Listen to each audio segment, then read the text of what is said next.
¿Cómo están? Bienvenidos a este nuevo capítulo de Se Dijo en 24 horas. La ministra de Vivienda, Magdalena Mate, estuvo en Canal 24 Horas, donde se refirió al proceso de reconstrucción, también a las discrepancias de respecto a las cifras de las viviendas entregadas en este proceso. Escuchemos la entrevista.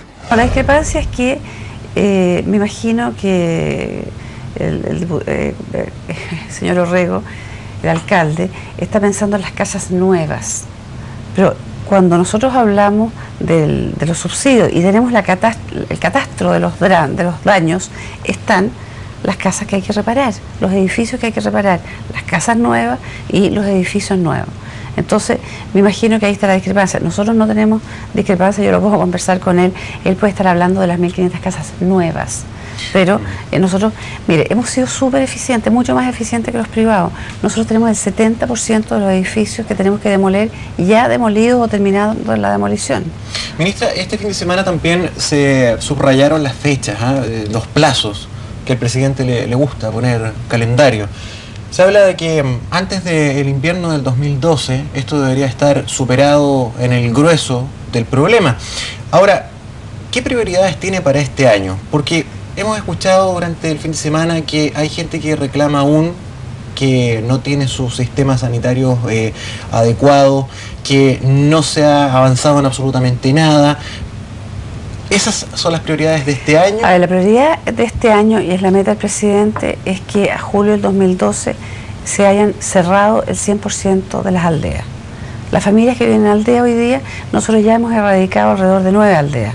Eso significa cerrar la aldea y trasladar a esas personas a casas nuevas, de muy buena calidad o edificios de departamentos. ¿Cuántas aldeas quedan, ministra? Porque esas son precisamente las personas que dicen no contar con agua potable porque tienen sistemas comunes en el fondo, no tienen agua en sus viviendas. Mire, le voy a contar lo siguiente. Las aldeas son familias que estaban de allegado o de arrendatario en algún lugar que se cayó y por lo tanto armamos estas aldeas. Le quiero decir con certeza absoluta que el 100% de las aldeas tiene agua. Lo que pasa es que hay algunas aldeas que tienen la llave del agua ahí mismo, pero hay otras que por razones de la altura no podemos llegar con el agua arriba y le llevamos todos los días agua en camión aljibe. El hecho de llevar agua significa inmediatamente tener que hacer un lugar donde se bota el agua. Entonces es muy complicado. Nosotros mantenemos, mire, estas aldeas tienen agua, tienen luz, tienen baño, casi todas, pero el 100% tiene agua. Les pusimos ripio para el invierno con el tema del barro. O sea, nosotros hemos hecho un esfuerzo enorme, porque la alternativa de esto son los campamentos, que en Chile tenemos 37.000 familias en campamentos, y créanme que la diferencia entre una aldea y un campamento es muy grande, y por eso que también estamos muy preocupados de los campamentos, porque esas familias dicen, oye, yo no tuve terremoto, pero tengo 30 años de terremoto en mi vida, porque están en campamentos hace muchos años. Entonces también estamos preocupados de ello.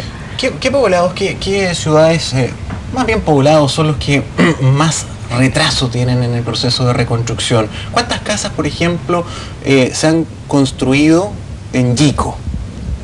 A ver, tenemos, mire, le cuento, son 970 localidades. No traje la lista acá de ver casa localidad por localidad, pues como le digo... Pero hay algunos que le preocupan más, donde no se ha hecho nada. No, en todas partes, a ver, le cuento, hay lugares rurales que están alejados. ¿Sí?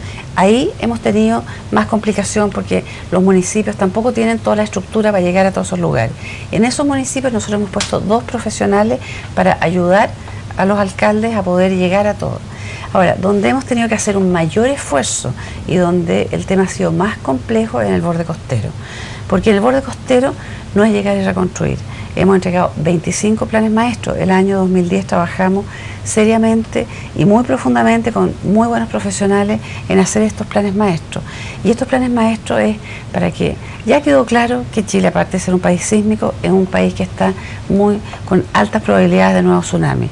Y por lo tanto, esta lección nos tiene que hacer aprender que no podemos, por ningún motivo, un Estado responsable, reconstruir en los mismos lugares. 26 puntos de riesgo, según un estudio de la Universidad Católica, a lo largo del país. Sí, esos estudios que le hicimos en la Universidad Católica, sí. Y por lo tanto vamos a tener que hacer, y ya le hemos entregado todas las herramientas a los alcaldes para que hagan nuevos planos reguladores.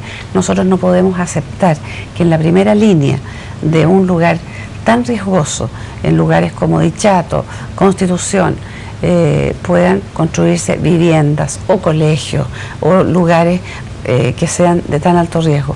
Vamos a expropiar una franja para poder hacer mitigación, para poder hacer malecones. Y usted se ha comprometido que eso no va a quedar en manos de privados ni absolutamente nada. Es para hacer refuerzos y protección. O sea, sería, mire, tan irregular que el Estado de Chile expropiara para hacer negocio. O sea, una cosa que realmente me parece rebuscado. Nosotros vamos a expropiar para que en esos lugares poder hacer la mitigación.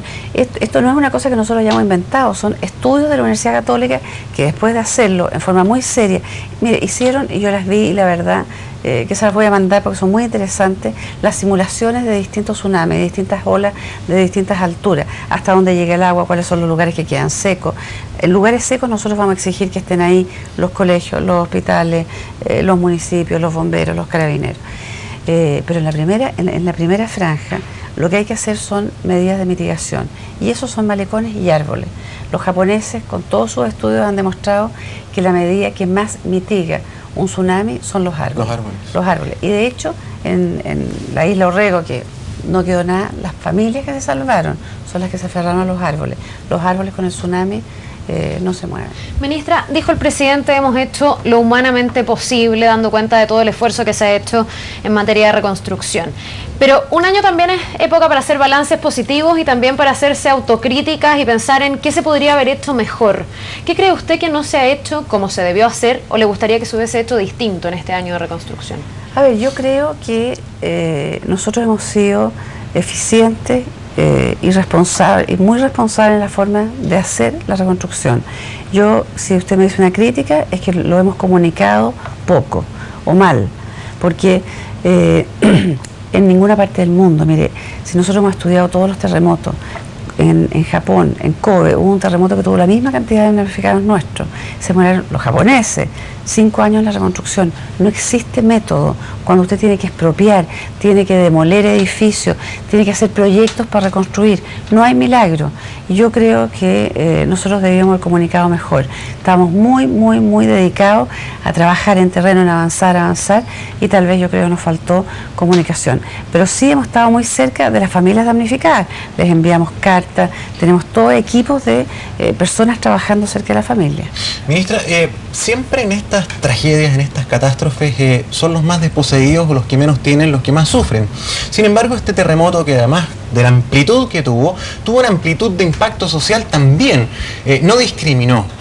Y la siguiente pregunta, yo sé que es un poco complicada porque el campo de acción del Estado también se limita en ciertos casos, pero ¿cómo se le puede dar una mano a la clase media que también resultó afectada? Porque ayer era un poco estremecedor escuchar el relato de un papá que se le cayó su edificio, su departamento, que ha tenido que seguir pagando dividendos y no puede vivir en ese lugar, está hacinado en otro lado, perdió todo y sigue pagándole al banco. ¿Qué ayuda podría tener o qué mano se le puede dar? Yo sé que esa situación es lejos la más compleja, porque es un tema de privados y resulta que los dueños de los departamentos no han respondido.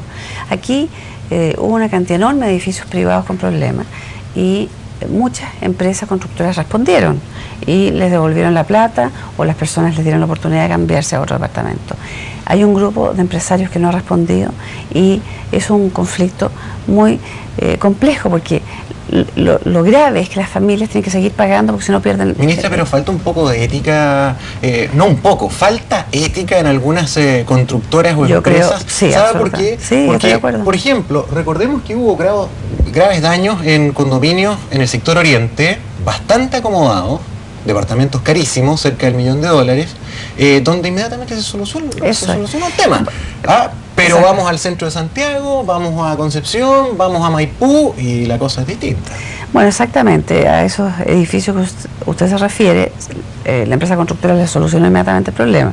Y otros edificios también, pero desgraciadamente, bueno, puede haber empresarios que han quebrado y no pueden responder, también eso existe, pero yo creo que aquí el Estado, que siempre es el ineficiente, ha sido mucho más eficiente. Nosotros tenemos el 70% de los departamentos en demolición. En todo caso, nosotros hemos estado en conversaciones con la gente de Alto Río y también de los edificios de Maipú. Lo que podemos hacer nosotros con ellos es darles un subsidio para que ellos junto con el subsidio nuestro, más otra cantidad de que ellos puedan poner o pedir prestado, puedan obtener una vivienda.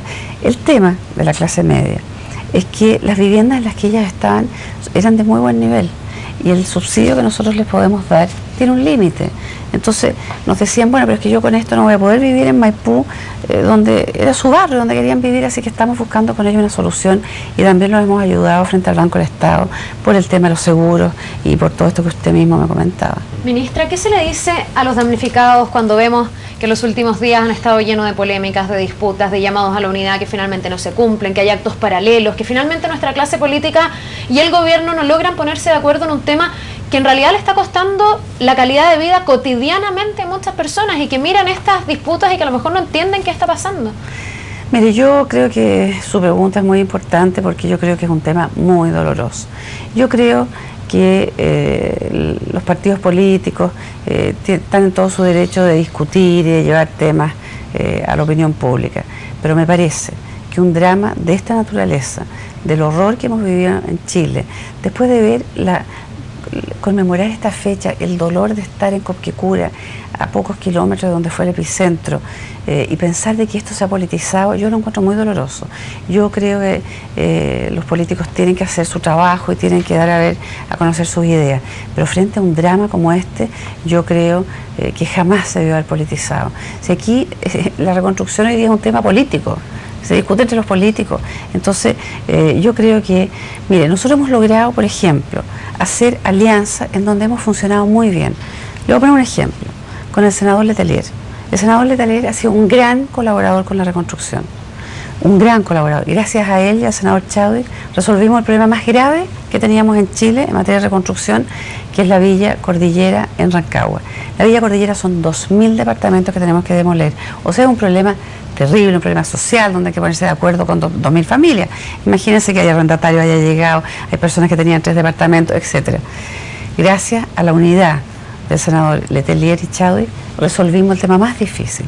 Si eso mismo lo pudiéramos hacer en otras partes, estaríamos tanto mejor. Yo los llamo a todos, porque yo tengo un ministerio abierto, para que conversemos y trabajemos juntos. ¿Y eso ha sido un escollo para la reconstrucción? ¿Se puede explicar también, a lo mejor, el que no se acelere como la gente querría o que no se alcancen los acuerdos que la gente querría en un plazo más corto, el que finalmente los dirigentes políticos no logren ponerse de acuerdo y aquí haya a lo mejor más un interés electoral o cálculos a futuro? A ver, por supuesto que en donde se ha afectado la reconstrucción es en los condominios. Nosotros tenemos 25 condominios de edificios que tenemos que demoler.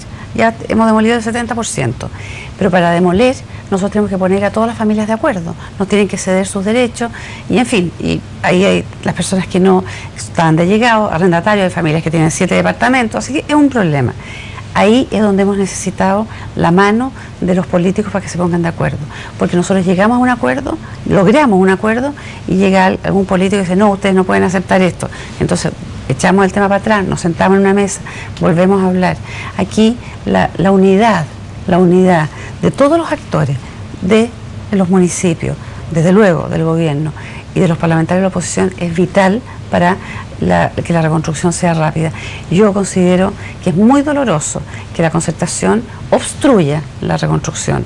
Yo creo que está muy bien, cada uno tiene su derecho a dar las peleas que le parezca, pero que transformar la reconstrucción en un tema político me parece que es una falta de respeto y una falta de consideración con los damnificados.